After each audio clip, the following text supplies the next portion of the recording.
Ayo, segera download Quran Tadabbur, tafsir dalam genggaman Anda.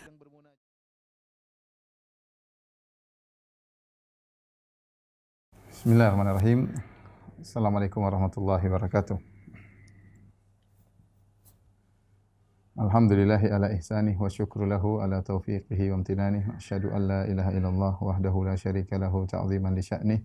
Wa asyhadu anna Muhammadan abduhu wa rasuluhu da'ila ridwanih. Allahumma salli alaihi wa ala alihi wa ashabi wa ikhwani. Para hadirin dan hadirat, para ikhwan dan akhwat, para pemirsa Roja TV dimanapun Anda berada, kita melanjutkan pembahasan kita dari tafsir surat Luqman, dan kita lanjutkan pada ayat berikutnya, yaitu pada ayat yang ke-10. Ya. Allah Subhanahu wa taala berfirman, "Khalaqas samawati bighairi amadin tarawnaha wa alqa fil ardi rawasiya an tamida bikum wa batha fiha min kulli dabbah wa anzalna minas samaa'i ma'an فأنبتنا فيها من كل زوج كريم هذا خلق الله فأرني ماذا خلق الذين من دونه بل الظالمون في ضلال مبين."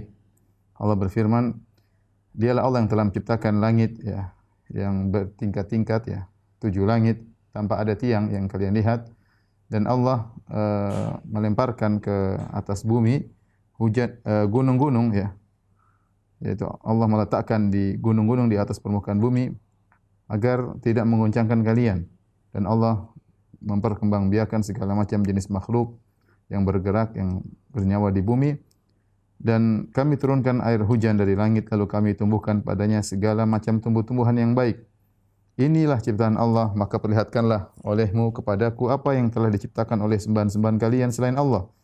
Sebenarnya orang-orang zalim itu berada dalam kesesatan yang nyata.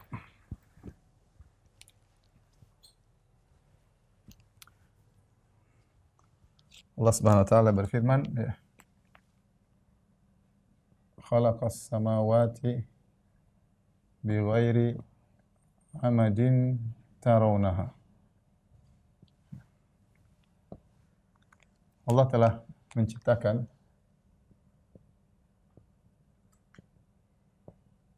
ya, langit-langit tanpa tiang. Tanpa tiang, kalian melihatnya. Kalian melihatnya. Baik, di sini kita tahu bahwasanya langit bertingkat-tingkat, dan ini semua diciptakan Allah Subhanahu wa taala. Namun langit tersebut Allah ciptakan bi ghairi amadin, tanpa tiang. Di sini ada khilaf di kalangan para ulama. Apa maksudnya tanpa tiang, ya? Ada 2 pendapat.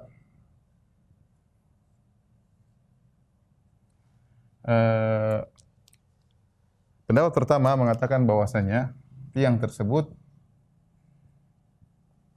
ada namun tidak terlihat. Namun tidak terlihat. Kalau kita i'rab, kita mengatakan bi ghairi amadin tarawnaha. Nah, kalau i'rabnya, maka amadin tarawnaha ini adalah na'at, ya, ini adalah sifat, man'utnya kembali kepada amadin, kemudian ha tarawnaha kembali kepada amadin. Ini secara bahasa. Bi ghairi amadin tarawnaha, yaitu Allah menciptakan langit-langit tanpa tiang yang kalian melihatnya. Artinya tiang tersebut ada namun tidak terlihat. Pendapat yang kedua, tiang tersebut benar-benar tidak ada. Benar tidak ada. Dua-duanya diriwayatkan dari sebagian salaf. Namun pendapat yang lebih kuat adalah pendapat ini. Ini pendapat yang lebih kuat berdasarkan kenyataan, wa yumsikus sama, ya. Dan disebut dalam Al-Qur'an bahwasanya Allah menahan langit, ya, sehingga langit tidak jatuh di atas muka bumi, ya. Allah menahan langit, dan kenyataannya memang kita tidak lihat tiang-tiang tersebut. Dan ini pendapat jumhur ulama. Jumhur ulama, ya. Inilah pendapat yang dipilih oleh Ibnu Katsir, dirajihkan oleh Ibnu Katsir. Oleh Ibnu Katsir di antaranya, kemudian Ibnu Athiyah, kemudian di antaranya Sa'di. Ini lebih cocok, ya, karena tadi bahwasanya langit dipegang oleh Allah Subhanahu wa taala agar tidak terjatuh di bumi ya.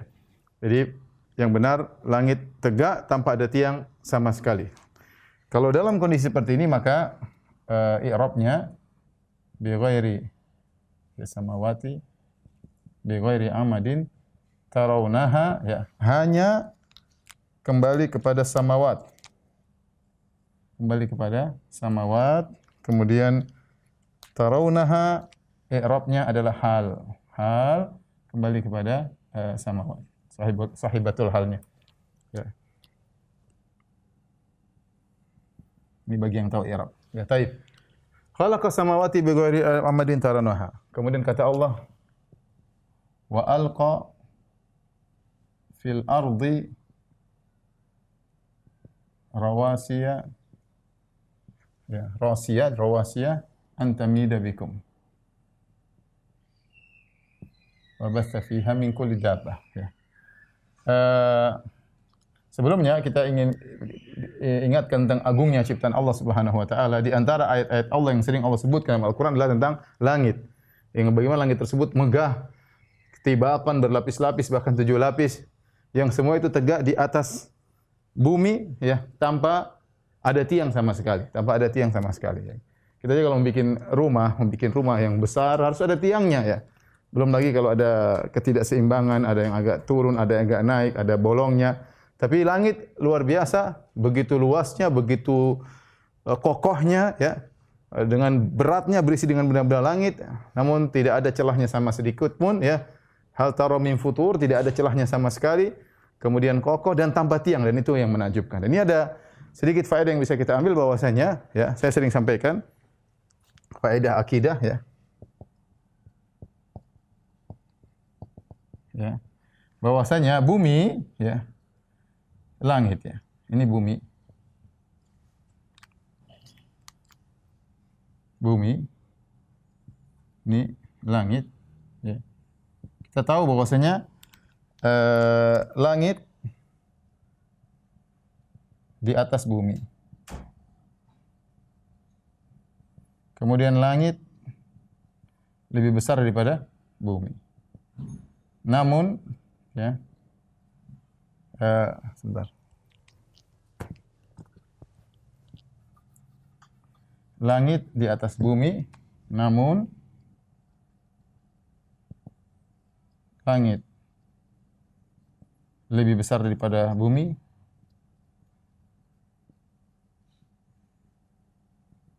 Kemudian langit tidak butuh kepada bumi.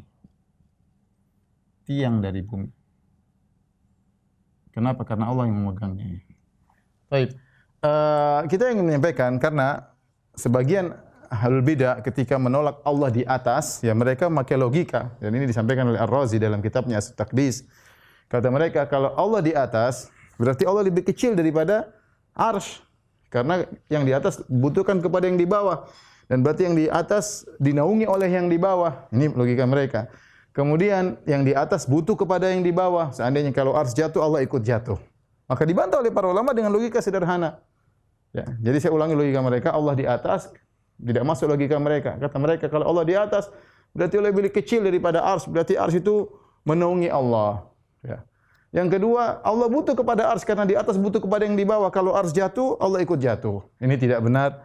Kita bilang logika antara bumi dengan langit. Langit lebih luas daripada bumi. Langit di atas bumi. Namun, langit lebih besar daripada bumi. Dan langit tidak butuh tiang dari bumi. Kalau antara benda dunia saja, yang di atas tidak mesti lebih kecil, yang di atas tidak mesti butuh kepada yang di bawah, apalagi Allah Subhanahu wa taala, Allahu Akbar, yang langit dan bumi sangat kecil dalam genggaman Allah Subhanahu wa taala. Wal ardu jami'an qabdatuhu yaumal qiyamah was samawati matwiyatun bi yaminih. Ya, bahwasanya bumi dalam genggaman Allah, kemudian langit dilipat dengan tangan kanan Allah Subhanahu wa taala. Justru langit dan bumi dalam genggaman Allah, dipegang oleh Allah. Innallaha yumsikus samawati wal ardu an tazula. Allah memegang langit dan bumi agar tidak jatuh. Bagaimana kemudian seorang bayangkan kalau Allah di atas, Allah lebih kecil, Allah butuh kepada tempat. Ini semua khayalan yang diagungkan oleh sebagian orang untuk menolak ayat-ayat Allah Subhanahu wa taala, dan itu adalah kesalahan fatal. Ya, sementara kita lihat antara bumi dan langit saja bisa tidak demikian, apalagi antara makhluk dengan makhluk, apalagi antara al-khaliq dengan makhluk, antara pencipta dengan makhluk. Allahu Akbar. lah alam semesta ini kecil bagi Allah Subhanahu wa taala. Kenapa sampai bisa berpikir dalam benaknya kalau Allah di atas berarti Allah kecil, Allah diliputi oleh areal, Allah dinaungi oleh areal. Ini kesalahan orang berpikir, kemudian jangan menjadikan kemampuan kita tidak berpikir, kemudian kita menolak ayat-ayat Allah Subhanahu wa taala, mentakwil bahkan menyesatkan yang lainnya. Sampai mengatakan kalau mengatakan Allah di atas berarti sesat dan yang lainnya. Ini adalah kesalahan fatal hanya karena otak tidak sampai kemudian menolak ayat dan menyesatkan yang lainnya. Wallahu musta'an. Kita lanjutkan wa alqa fil ardi rawasiya an tamida bikum. Allah melempar di bumi, wa alqa itu menempatkan. Allah menempatkan ya, di bumi rawasiya maksudnya rawasiyat gunung-gunung yang kokoh ya.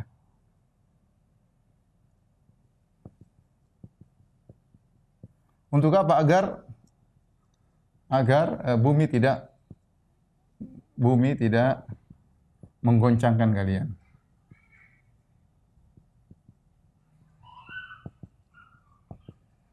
Baik. Di sini Al-Qur'an menyebutkan fungsi gunung, ya. Fungsi gunung.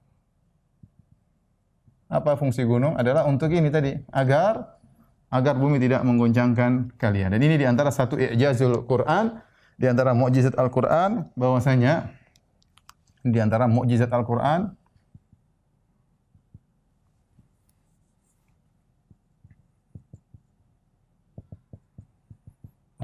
tentang gunung. Tentang gunung ya. Ternyata ada mukjizat Al-Qur'an, ternyata informasi Al-Qur'an gunung itu ya seperti pasak ya. Seperti pasak. Autada ya. Pasak ya. Pasak itu paku ya, paku. Kalau kita paku biasanya kan kalau kita bikin kemah ada pasaknya, ada pakunya. Nah, pakunya kita paku, maka yang terlihat di luar cuma sepertiganya, yang menjulang ke dalam 2/3-nya, atau yang keluar cuma sedikit, mungkin cuma 1/10-nya, di dalamnya lebih dalam, agar semakin kokoh, semakin menjulang ke dalam, maka dia semakin kokoh. Dan itu tidak tergambarkan oleh banyak orang ketika zaman dahulu, apalagi 1400 tahun yang lalu tatkala Al-Qur'an turun. Sebagian orang menyangka namanya gunung itu sekedar diletakkan di atas bumi. Ternyata tidak, ternyata dia punya akar yang menjulang ke dalam. Ini baru diketemukan oleh para pakar geologi dari Amerika, dari Jepang ya. Setelah ratusan tahun atau ribuan tahun setelah Al-Qur'an menyatakan demikian. Jadi ternyata gunung ya seperti pasak. Jadi kalau ada gunung, ini bumi, ternyata dalamnya ini menjulang lebih jauh ya. Lebih jauh. Ini akarnya lebih dalam daripada atasnya. Akarnya lebih dalam dari atasnya. Dari atasnya. Contoh seperti Gunung Everest atau Gunung Himalaya, atasnya 9 kilo, dalamnya 125 kilometer. Ya, sampai sekitar 10, 11 kali lipat ya. Atasnya cuma sampai 9 kilometer, Gunung Himalaya, dalamnya 125 kilometer. Ya paling tidak sepertiganya atau lebih daripada itu. Ya ternyata gunung demikian. Demikian. Nanti akan kita jelaskan apa fungsinya ya. Kemudian Allah juga menyebutkan dalam ayat ini, ya, gunung adalah pencegah goyangan, pencegah goyangnya bumi, pencegah goyangnya bumi. Kenapa bisa demikian? Para pakar menjelaskan dari beberapa sisi, ya. Di antaranya, ya, kata mereka, gunung setelah diteliti ternyata pertemuan dari lempengan bumi yang bergerak. Jadi di bumi ada lempengan bumi yang sering bergerak, kemudian tabrakan. Ketika tabrakan, maka yang satu naik ke atas, satu turun ke bawah. Ya, yang kuat menjulang ke bawah, jadilah akar gunung, yang naik ke atas menjadilah gunung. Ya, itu proses terjadinya apa? Jadi gunung tabrakan lempengan. Yang lempengan-lempengan ini banyak terjadi di beberapa daerah, ya, di permukaan bumi, sehingga fungsi ketika lempengan tersebut bertemu, maka seakan-akan ada paku yang mengikat dua lempengan tadi, ya. Yang seandainya kalau tidak terjadi gunung, maka akan terjadi kehancuran, ya, kemudian goncangan luar biasa yang dahsyat, Karena terjadi persediaan gunung tadi seakan-akan ini pasak yang memegang lempengan-lempengan seperti papan-papan yang terikat sehingga gerakannya terhenti, ya tidak menjadikan artinya gerakannya tidak menjadikan bumi bergoyang, ya. Di antaranya tadi gunung menahan fungsinya mengunci atau memasak seperti memaku lempengan-lempengan bumi. Sehingga akhirnya gerakannya bisa terhambat. Yang kedua, ya. Yang kedua di antara fungsinya, saya baca menurut mereka mengatakan bahwasanya lempengan bumi berada di atas cairan, ya. Yang bergejolak di dalamnya, ya. Ini mungkin saya bisa salah, bisa dicek dalam ilmu geologi, ya. Mungkin saya salah, mungkin saya benar, ya. Di dalamnya, ya. Yang di antara fungsi tatkala ada pasak ke dalam, ya, ini mencegah gerakan tersebut karena pasaknya menjulang ke dalam, masuk ke dalam cairan tersebut sehingga menjadikan bumi tidak banyak bergerak. Wallahu a'lam bishawab. Kalaupun ini pun tidak ada, tetap kita beriman dengan ayat-ayat Al-Qur'an. Tapi alhamdulillah kita bisa baca, ditulis bahkan banyak di internet tentang masalah ini, tentang bagaimana fungsi gunung yang mencegah terjadinya goncangan dalam bumi. Baik, kemudian Allah berfirman, wa alqa fil ardi rawasiya an tamida bikum. Kata Allah, wa basta fiha min kulli dabbah. Wa basta fiha min kulli dabbah.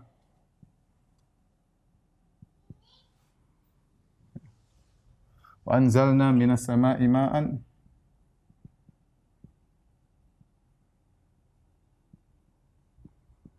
fa'ambatna fiha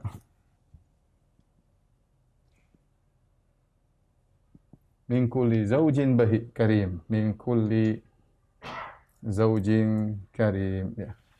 Baik. Kemudian kata Allah Subhanahu wa taala, Allah menebarkan di atas muka bumi, ya Allah, ya.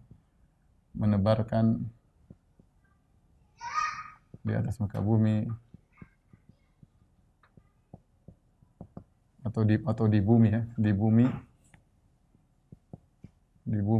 ya, seluruh, ya, hewan-hewan makhluk hidup, ya, atau makhluk hidup.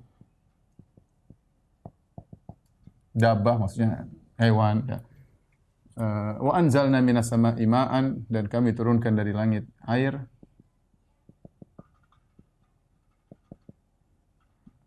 Air hujan dari langit, dari atas ke langit. Fa ambatna fiha min kulli zaujin karim. Lalu kami tumbuhkan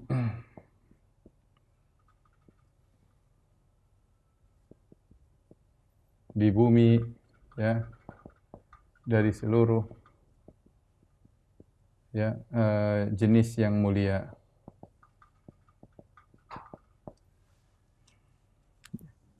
Ambatna fiha, di sini ada namanya fa sababiyah, ya.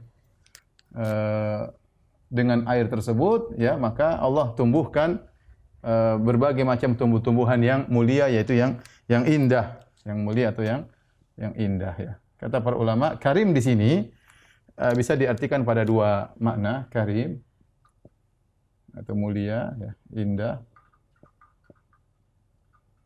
Bisa diartikan dari sisi proses penciptaannya yang sempurna, yang indah, sempurna dan indah. Dari sisi bentuk, ya, tumbuh-tumbuhan tersebut yang indah. Dua-duanya tafsiran yang benar. Wallahu alam bishawab. Baik, tolong dihapus. Lanjutkan. Kita lanjutkan sekaligus. Allah Subhanahu wa taala berfirman, "Hadza khalqullah. Fa'aruni madza khalaqal ladzina min duni. Balidh zalimuna fi dhalalin mubin."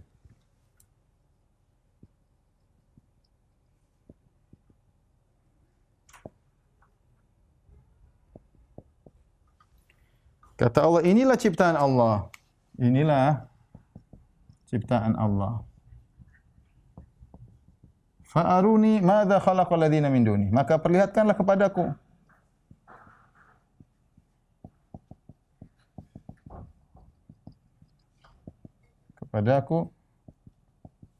apa yang diciptakan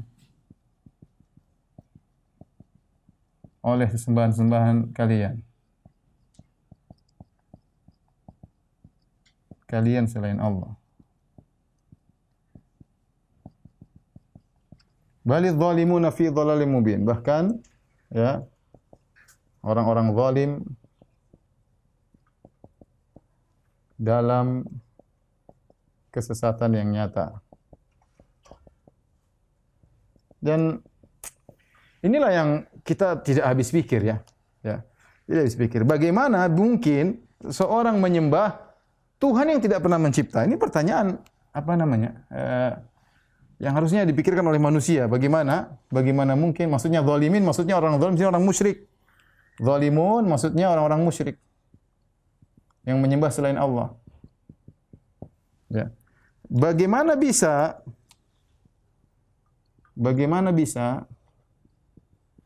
ya, manusia menyembah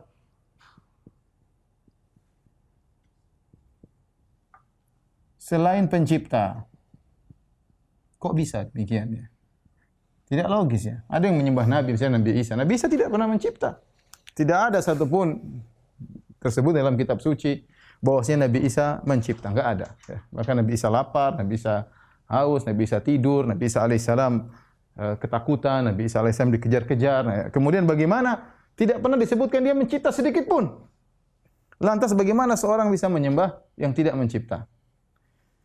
Demikian lagi bagaimana seorang bisa menyembah misalnya patung-patung yang tidak bisa mencipta, bahkan dia yang menciptakan patung tersebut, dia yang bikin patung tersebut, kemudian dia menyembah patung tersebut, sangat tidak logis. Bagaimana kemudian seorang bisa menyembah hewan-hewan, tikus disembah, monyet disembah, sapi disembah, yang tidak bisa berbuat apa-apa, tidak bisa menciptakan apa-apa. Namun demikianlah kita harus tahu bahwasanya hidayah di tangan Allah Subhanahu wa taala. Ya, makanya pantas jika Allah mengatakan balidz zalimuna fi dhalalim mubin, sungguh orang musyrik berada dalam kesesatan yang nyata. Bagaimana mereka bisa menyembah sesuatu yang tidak mencipta? Sungguh mereka dalam kesesatan yang nyata ya.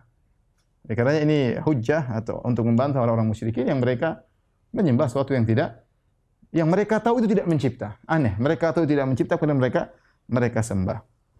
Baik, kita lanjutkan.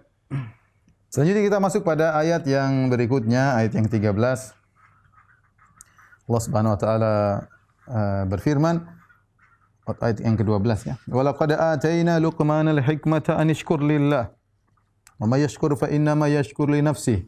Wa man kafara fa inna Allaha ghaniyyun hamid.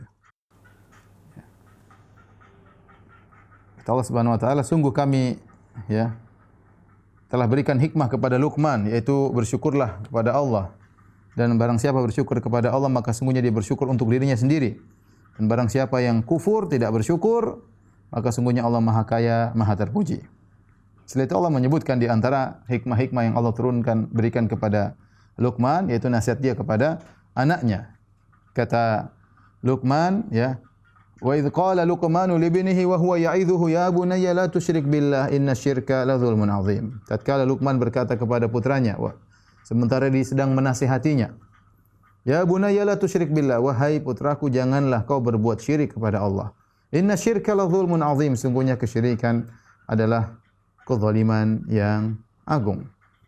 Kemudian Allah berfirman, wa wassaynal insana biwalidayhi hamalathu ummuhu wahnan 'ala wahnin wa fisaluhu fi 'amaini an ishkur li wa liwalidayka ilayyal masir. Dan kami wasiatkan kepada manusia untuk berbuat baik kepada kedua orang tuanya. Ibunya telah mengandungnya kelemahan di atas kelemahan. Wa fisaluhu fi 'amain, kemudian telah menyusuinya selama 2 tahun. Hendaknya engkau bersyukur kepadaku dan berterima kasih kepada orang tuamu, dan kepadakulah kau akan kembali. Wa in jahadaka ala an tusyrika bima laysa laka bi ilmun fala tuti'huma. Jika keduanya memaksamu untuk berbuat syirik kepadaku yang kau tidak punya ilmu tentangnya, maka janganlah taat kepada keduanya. Wa sahibuhuma fid dunya ma'rufa, tapi pergaulilah mereka di dunia, keduanya di dunia dengan baik. Wattabi' sabila man anaba ilayya, ikutlah jalan orang-orang yang kembali kepadaku. Tsumma ilayya marji'ukum, dan kepada akulah tempat kembali kalian. Tsumma unabbi'ukum bima kuntum ta'malun. Kemudian aku kabarkan kepada kalian tentang apa yang kalian lakukan. Baik.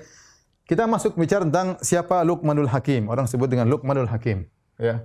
Kata Allah Subhanahu wa taala, "Wa laqad atayna Luqmanal hikmata an ishkur lillah."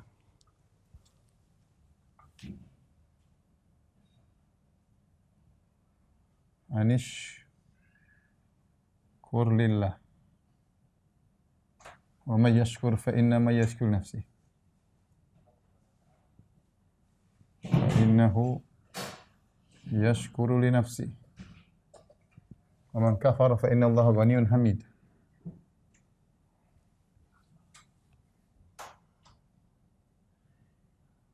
Fa inna Allaha ghaniyyun hamid.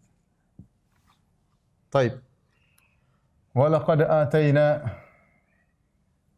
sungguh kami telah memberikan kepada Luqman al-hikmah, ya. Sungguh kami telah anugerahkan kepada Luqman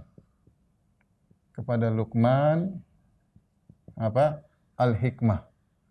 Hikmah. Ya, anishkur lillah, ya, hendaknya kau Luqman bersyukur kepada Allah. Hendaknya engkau Luqman bersyukur kepada Allah. Bersyukur kepada Allah. Baik, ini pertanyaan, siapa Luqman ini? Luqman ini adalah sosok yang diperselisihkan oleh para ulama dalam beberapa hal. Luqman. Ya, siapa Luqman ini? Ada khilaf dalam beberapa hal di kalangan para ulama. Yang pertama, yang kedua, yang ketiga. Yang pertama, apakah Luqman nabi ataukah Luqman nabi ataukah hamba yang soleh? Hamba yang soleh dan bukan nabi. Ibnu Katsir rahimahullah taala mengatakan memang datang dari sebagian salaf, namun ada yang mengatakan Luqman adalah nabi, namun semua riwayat yang mengatakan Luqman adalah nabi adalah riwayat kata yang lemah dari salaf. Kebanyakan jumhur mengatakan Luqman adalah hamba yang soleh. Ini yang benar. Jumhur salaf, ulama, Luqman bukan nabi. Luqman bukan nabi. Kemudian juga dikhilafkan tentang nasabnya, ya. Nasabnya. Ada beberapa pendapat, di antara yang mengatakan Luqman, ya. Luqman adalah putra saudarinya Ayub. Saudarinya Nabi Ayub alaihissalam. Ada yang mengatakan Luqman adalah putra bibinya Ayub alaihissalam. Kalau begitu berarti Luqman adalah sepupunya Nabi Ayub alaihissalam, ya. Ada yang mengatakan Luqman, ya, hidup di zaman Nabi Daud. Datang riwayat, ya, di zaman Nabi Daud alaihissalam. Ya. Kemudian khilaf juga tentang pekerjaannya. Namun saya ingin sampaikan bahwasanya, ya, mayoritas ulama berpendapat Luqman hidup dari Bani Israel. Berpendapat Luqman orang soleh dari kalangan Bani Israel.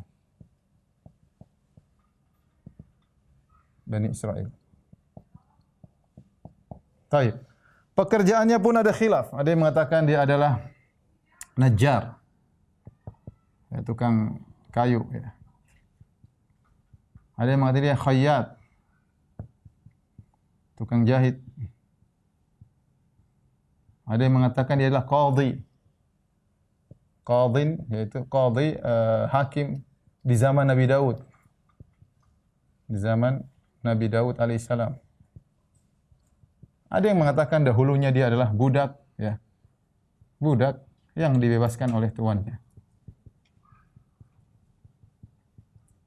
Oleh tuannya. Adapun ciri fisiknya, ya, ciri fisik, rata-rata sepakat ciri fisik. Luqman disebutkan orang berkulit hitam. Kulitnya berwarna hitam. Apakah dia berkulit hitam? Tapi dia, apakah dia maksudnya apa namanya? Yang jelas dia berkulit hitam. Kulitnya berwarna hitam.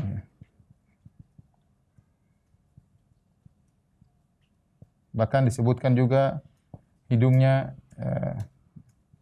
tidak mancung, ya. Kalau bahasa kita mungkin pesek, ya, tidak mancung.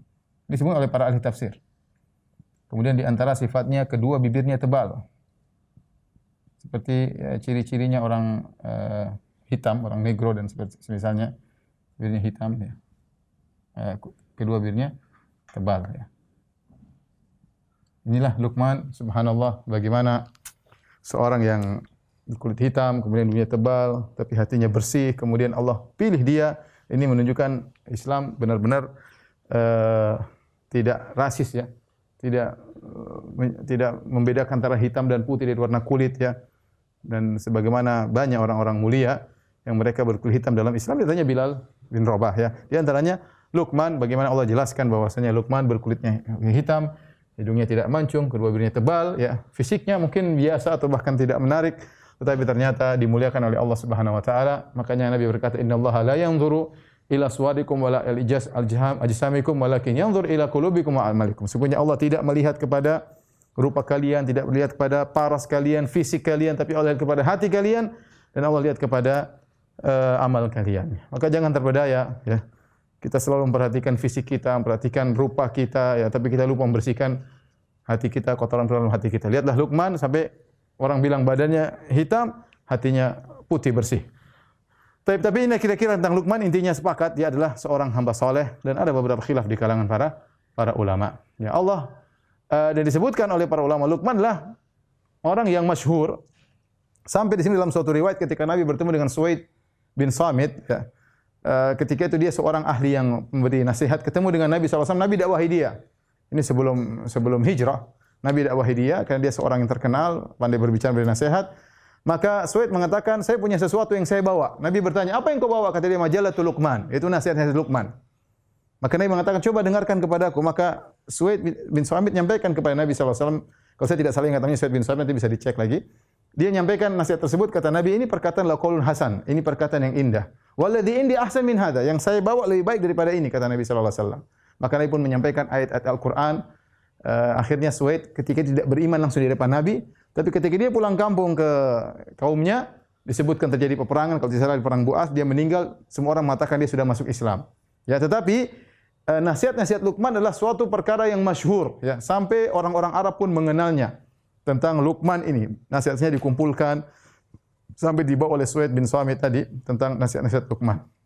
Insyaallah nanti kalau ada waktu di penghujung pengajian, mungkin pertemuan berikutnya, saya akan sebutkan tentang nasihat-nasihat Luqman dikumpulkan oleh para ulama. Di antaranya dikumpulkan oleh yang disebut dengan hikmah, ya, dikumpulkan oleh Al-Alusi, ya, dalam kitabnya Ruhul Ma'ani sekitar 28 nasihat. Kemudian diteruskan oleh Tahir bin Ashur dalam kitabnya Tahrir wa Tanwir, dia nukil dari Alusi, kemudian dia tambahkan sehingga totalnya 70 nasihat. Itu kata-kata mutiaranya Luqman, ya. Itulah hikmah. Ya. Hikmah itu apa, ya? Orang bilang tadi kata-kata mutiara. Hikmah, ya, nasihat-nasihat. Kalau istilah kita adalah apa?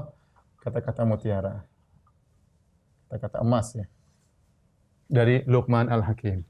Allah mengatakan, "Wa laqad ataina Luqmanal hikmata an ishkur lillah." Kami berikan kepada engkau wahai Luqman hikmah, an ishkur lillah, hendaknya kau Luqman bersyukur kepada Allah. Anugerah yang Allah berikan berupa ilmu, ini anugerah besar. Allah tidak berikan dia harta. Perhatikan, Allah tidak berikan dia harta, Allah tidak berikan dia jabatan, Allah tidak berikan, tapi Allah berikan dia hikmah yang menjadikan dia mulia dan mengharuskan dia bersyukur kepada Allah Subhanahu wa taala. Ya, mengharuskan dia bersyukur kepada Allah. Kata Allah, "An ishkur lillah." Bersyukurlah kepada Allah wahai Luqman, ya. Ya. Dan ini menunjukkan agungnya ilmu, ya. Dan para anbiya mereka dimuliakan dengan ilmu. Kemudian Allah berfirman, "Wa may yashkur fa innama yashkuru li nafsihi." Barang siapa yang bersyukur,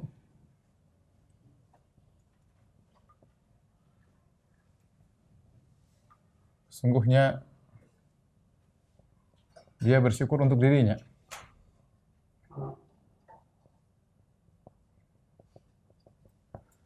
Wa man kafara fa inna Allah ghaniyyun hamid. Siapa yang kafir atau kufur, sesungguhnya Allah ya Maha Kaya, Maha terpuji. Maha terpuji. Maksudnya apa? Itu seorang tatkala di antara bentuk syukur adalah beribadah kepada Allah. Tatkala seorang bersyukur kepada Allah, jangan sampai dibayangkan bahwasanya Allah butuh dengan ibadah kita, Allah butuh dengan syukur kita. Tidak. In ahsantum ahsantum li anfusikum wa in asa'tum falaha.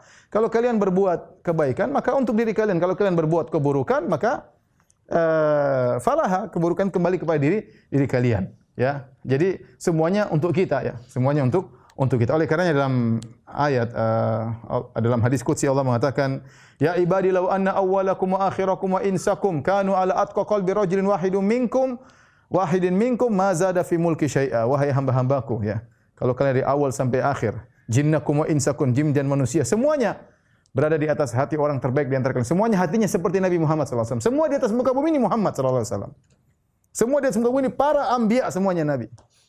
Kata Allah, "Ma zada fi mulki syai'a." Tidak akan menambah kekuasaanku sedikit pun. Allah Maha Kaya. Allah Maha Kaya, ghaniyun. Kalian kafir, kalian tidak beribadah, enggak ada masalah, Allah Maha Kaya. Sebelum kalian ada Allah Maha Kaya, setelah kalian ada Allah Maha Kaya.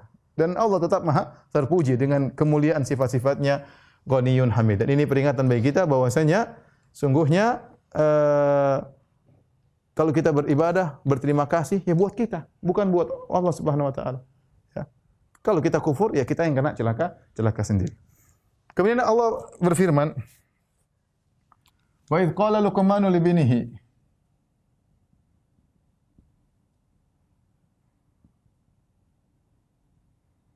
Li binihi wa huwa ya'idhuhu.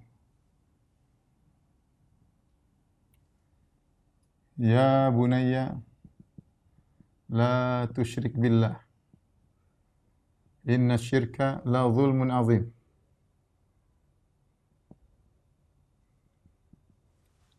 Tatkala Luqman, Allah cerita, setelah Allah menyebutkan Allah memberikan hikmah, maka Allah sebutkan ini contoh-contoh hikmah. Contoh-contoh hikmah dari Luqman. Ya. Ya. Contohnya Allah sebutkan, tatkala Luqman berkata kepada putranya, ketika Luqman berkata kepada putranya, ya, wa huwa ya'idhuhu, dan dia menasihati putranya. Ya bunayya, wahai putraku, la tusyrik billah. Jangan kau berbuat syirik jangan syirik pada Allah.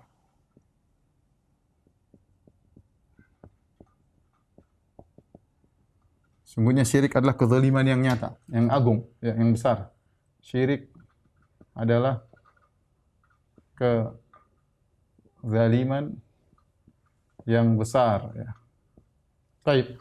Ini di antara contoh-contoh nasihat Luqman, dan Allah sebutkan yang nasihat pertama adalah masalah kesyirikan. Karena ini nasihat yang sangat penting. Yang penting seorang tidak berbuat kesyirikan. Maka para ulama khilaf, ya, apakah anaknya Luqman ini syirik atau tidak? Ini khilaf. Anaknya Luqman, ya, musyrik atau tidak? Musyrik atau tidak? Ini ada khilaf di kalangan para ulama. Sebenarnya mengatakan musyrik, makanya Luqman menasihatinya agar tidak syirik. Ada yang mengatakan dia tidak musyrik, tetapi Luqman menasihati jangan sampai kau terjerumus dalam kesyirikan di kemudian hari. Artinya jagalah tauhidmu. Yang benar wallahu alam dia tidak musyrik, tapi dia nasihati, dan sebagaimana kita menasihati anak kita jangan berbuat syirik, hati-hati, bukan berarti dia sedang musyrik. Ya, tidak ada zahir bahwasanya dikatakan dia musyrik. Wa huwa ya'idhuhu, apa itu mau'izah? Mau'izah artinya adalah nasihat, al-mau'izah yaitu adalah nasihat yang disertai dengan apa? Targhib wa tarhib, motivasi dan peringatan. Itu maksudnya mau'izah, ya. Ada yang mengatakan mau'izah adalah suatu nasihat untuk menjadikan hati menjadi lembut. Kemudian Luqman di sini menggunakan tasghir, ya bunayya. Ya. Dan ini kata para ulama menunjukkan lafal kasih sayang. Tasghir menggunakan metode tasghir, pengecilan itu ini bahasa Arab ya. Kadang dalam rangka untuk menghina, kadang dalam rangka untuk kasih sayang ya, karena kelembutan kepada putranya. Dan ini apa namanya? Maksud saya nasihat bagi kita semua ya. Harus perhatian sama keluarga ya. Terkadang sebagian orang pandai memberi nasihat kepada orang di luar sama keluarganya sendiri tidak pandai memberi nasihat ya. Dia lalai dari anaknya, lalai dari istrinya sementara dia pandai memberi nasihat di luar ya. Tapi kalau orang sudah menasihati ternyata istrinya, anaknya tidak nurut, lain cerita seperti Nabi Nuh alaihissalam. Tapi lihatlah bagaimana Luqman, Allah sebutkan nasihat dia yang kata-kata hikmah bijak yang dia sampaikan adalah kepada putranya yang Allah contohkan dalam surat Luqman. Ya bunayya, dia memanggil dengan kata-kata yang sangat wahai putraku, wahai kasih sayangku, wahai cintaku. Makna seperti itu, ya bunayya. Ya, la tusyrik billah, jangan berbuat syirik kepada Allah. Ya. Inna syirka la dzulmun azim. Di sini Allah mensifati syirik. Syirik disifati dengan ya, zulm, kezaliman, kemudian azim, yang agung. Kezaliman tersebut azim, yaitu besar. Kenapa kezaliman? Karena zulm adalah wad'u syai' fi ghairi mawdhi'ihi. Wad'u syai' fi ghairi mawdhi'ihi. Mawdhi'ihi itu meletakkan suatu bukan pada tempatnya. Bukan pada tempatnya. Dan kita tahu syirik tidak pada tempatnya. Ya, bagaimana seseorang kemudian tadi saya katakan beribadah kepada makhluk semisalnya tidak pada tempatnya. Anda beribadah kepada yang menciptakan Anda. Makanya a'dalul adl, keadilan yang paling benar adalah tauhid. Wa adzlamuz zulm, dan kezaliman yang paling besar adalah syirik. Bagaimana Anda meletakkan sesuatu tidak pada tempatnya? Bagaimana Anda beribadah kepada makhluk sama seperti Anda yang juga diciptakan? Disebut dengan azim besar karena apa? Karena Anda beribadah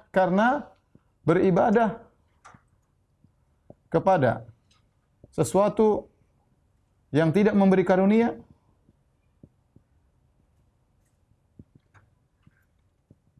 dengan meninggalkan, dengan ya menyekutukan, menyamakan dengan Sang Khalik pencipta, Sang Khalik, Sang pemberi karunia. Memberi karunia. Maka syirik itu adalah kezaliman yang sangat besar ya. Kezaliman yang sangat besar. Ya, insyaallah kita ingin menyampaikan tentang berbakti pada orang tua, tapi kita tunda pekan depan insyaallah taala.